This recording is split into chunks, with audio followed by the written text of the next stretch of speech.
Hi there, I'm Dana Wagner, and I had a chance to talk to the head of the Culinary Union here in the Las Vegas Valley, Ted Papageorge. And we talked about immigration issues and how they're associated with casinos here in our state. And I was asking him questions about what you need to do to work in a casino in the state of Nevada. Here's a portion of our interview.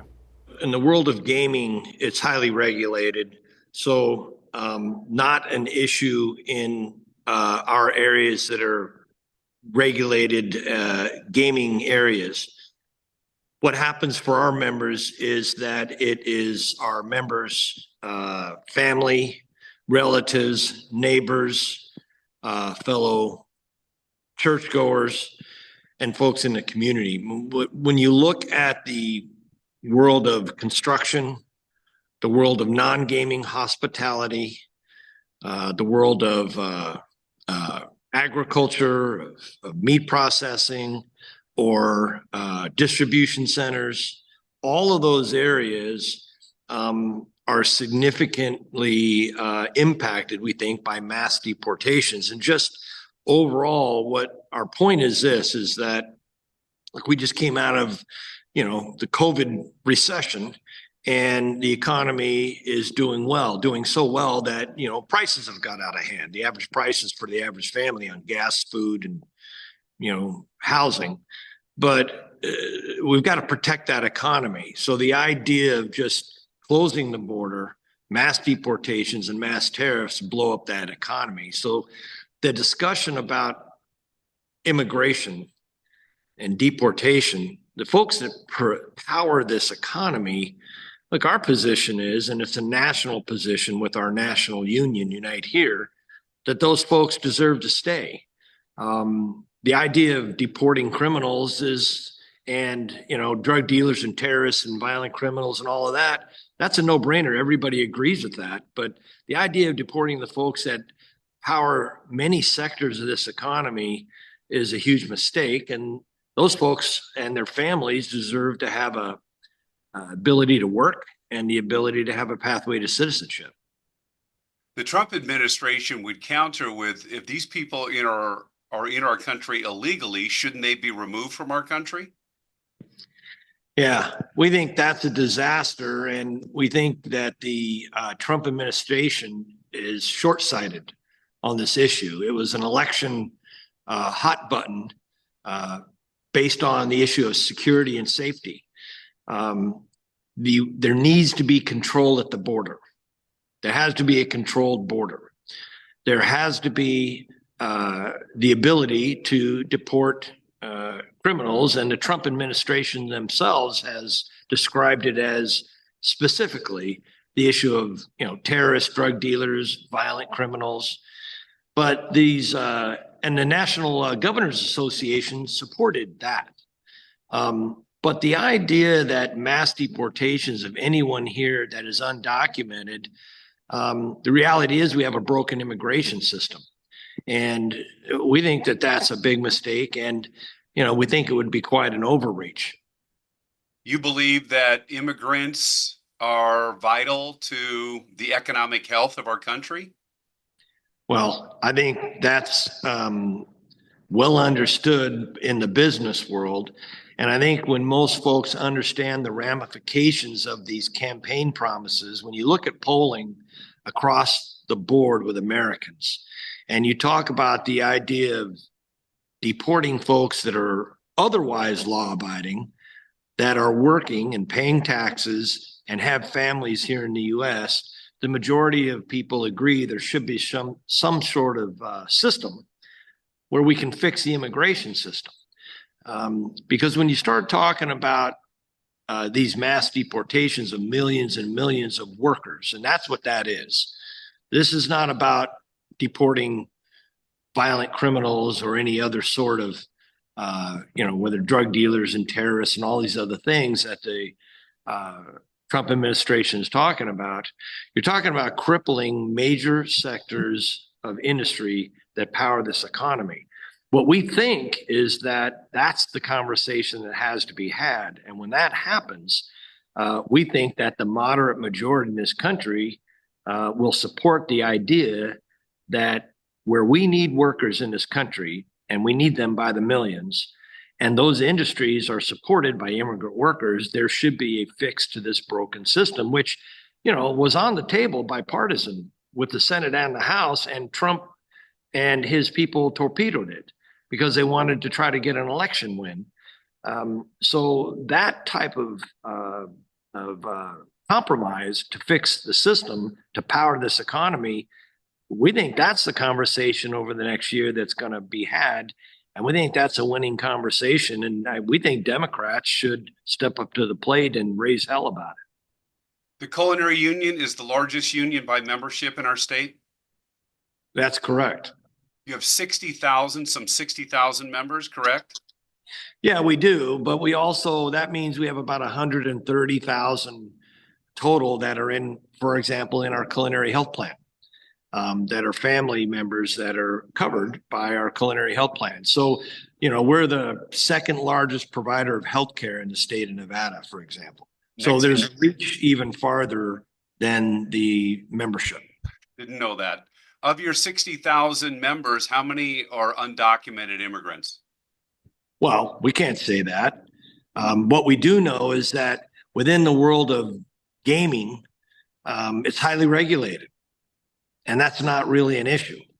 But, we also represent restaurants, we represent non-gaming hotels, and we're organizing. There's 10,000 non-union restaurant workers on the Strip that we're in the process of organizing. We're organizing arena workers and temporary workers, all part of this universe. In Reno, we're looking at distribution centers that are booming, for example. And what we can say is that in the non-gaming hospitality world, along with construction and agriculture and meat processing, there are significant needs for workers, and undocumented workers fill that void. And look, the reality is that, as I mentioned before, there was a bipartisan deal to fix the immigration system that Trump's people torpedoed. The vast majority, we think, when we start talking about the idea of deporting major segments of workers that are critical to industries that this country needs, like the ones I just mentioned, we think the moderate majority throughout this country will support a immigration reform that allows people that are otherwise law-abiding and paying taxes, raising their families, and working, hardworking, an opportunity to work, to have work permits, but that's got to be combined with a pathway to some sort of pay your dues, and then eventually you have a chance to become a citizen. That's been the history of this country since it started. The vast majority of your membership, the vast majority of the 60,000 members of the Culinary Union work in the casino industry. Am I correct in this? Hang on a sec. Okay. Sorry, lost my video for a second. Okay. Yes. I'll restart. Go ahead and so ask the, the question. the vast majority of your membership, or your 60,000 members, work in the casino industry, right? That's correct. So if that's the case, aren't all of those people that work in the casino industry in one way or another, aren't they vetted either by local or federal government that they are documented immigrants? Yes, but we're part of a larger international union that includes gaming, it includes non-gaming hotels, it includes arenas, event centers, all sorts of restaurants, all sorts of other areas, and we're aggressively organizing across the country.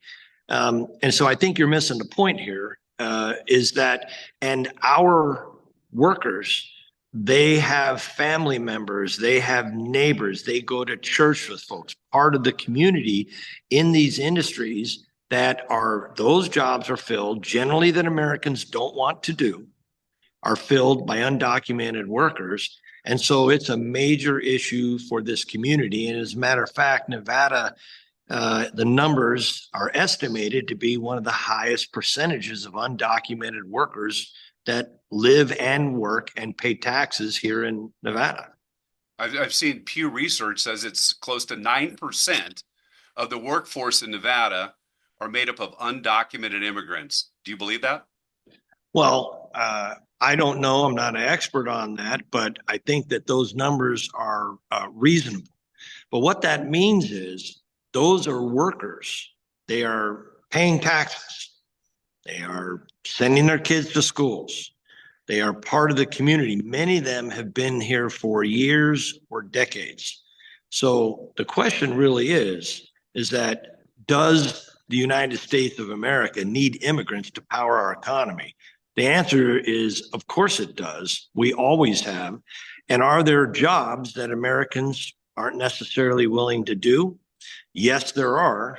And can we figure out a compromise that secures the border, punishes, criminals and deports them, but also make sure that the workers that we need in this country have the ability to work, continue to work and pay taxes and have a documentation of some kind with some sort of pathway to earn their citizenship. Like that's the American way. And really what's this overall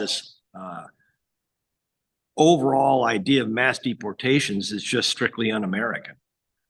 You don't believe that undocumented workers, you don't believe that undocumented immigrants are stealing jobs from Americans? No. And anybody that actually works in those industries knows that that's just not the case. There are millions of unfilled jobs in this country. And there are jobs that, whether there's agriculture jobs, whether it's working in the fields or working on farms, whether it's working in, backbreaking jobs that are in, hotel work or hospitality work, whether it's in, meat processing and work across the country, including construction, where there are huge shortages in skilled labor, where immigrant workers are a necessary percentage of solving the problem of filling the workforce. That's what we've seen, and the numbers are documented across the country. The point is that 99% of these undocumented immigrants are here working. They're here to work, and our industry needs them. So what's the solution? Well, the solution is not to deport them, because there are not enough folks here to fill those jobs that are willing to do those jobs. But what we do know is that the ability to secure the border, the ability to get rid of felons and violent criminals and all the other things are, make sense, along with a actual fix to this broken immigration system that allows people that are here to work and to follow the law, otherwise follow the law, an opportunity to be permitted and have the ability to earn citizenship. Is it true that your members that work in hotel casinos on the Las Vegas Strip have to be documented immigrants? Well, the laws of this country say that anybody that works in this country has to be a documented immigrant. But what's happened is, over the last several decades since the Reagan amnesty, is that there's no penalties for businesses to hire folks who are undocumented. There are major industries that have massive worker shortages. And so there hasn't been a lot of enforcement. That's what we've seen. But in our industry on the Las Vegas Strip, it's not an issue. Why not? Well, it's heavily regulated. Most industries are not regulated like gaming.